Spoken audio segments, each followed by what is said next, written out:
Hello friends, welcome back to our channel.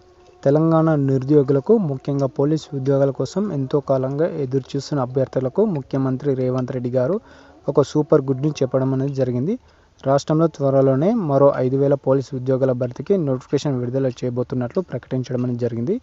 దీనికి సంబంధించిన పూర్తి వివరాలు ఈ వీడియోలో చూద్దాం. ఎక్కడ స్కిప్ చేయకుండా చూడండి ఫ్రెండ్స్.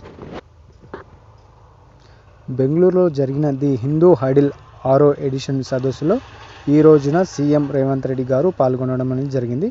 ఈ సందర్భంగా ప్రజల కొరకు, ప్రజల చేత, ప్రజల కోసం తెలంగాణలో సుపరిపాలన అనే అంశంపైన మాట్లాడిన ఆయన ఈ సరికొత్త రిక్రూట్మెంట్ గురించి వెల్లడించడం జరిగింది.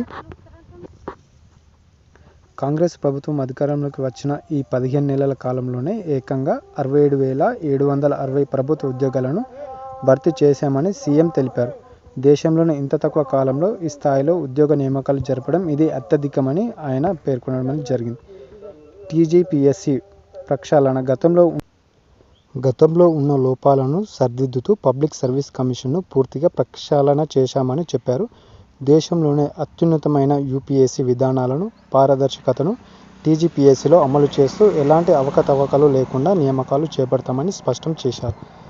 ఈసారి భర్తీ చేయబోయే 5,000 పోలీసు పోస్టుల్లో నియామకమయ్యే అభ్యర్థులను ముఖ్యంగా రాష్ట్రంలో పెరుగుతున్న సైబర్ నేరాల నియంత్రణ కోసం సైబర్ సెక్యూరిటీ బ్యూరో, అలాగే మత్తు పదార్థాల అక్రమ రవాణాను అరికట్టేందుకు ఈగల్స్ ఫోర్స్ లాంటి ప్రత్యేక విభాగాలను బలోపేతం చేయడానికి ఉపయోగిస్తున్నారు. ఇప్పటికే దీనికి సంబంధించిన ప్రతిపాదనను పోలీస్ శాఖ నుండి ఆర్థిక శాఖ అనుమతికి చేరినట్లు సమాచారం ఇవ్వడం అనేది జరిగింది ఫ్రెండ్స్. పోలీసు ఉద్యోగ సాధన లక్ష్యంగా ప్రిపేర్ అవుతున్న అభ్యర్థులకు ఇది చాలా మంచి అవకాశం అని చెప్పవచ్చు.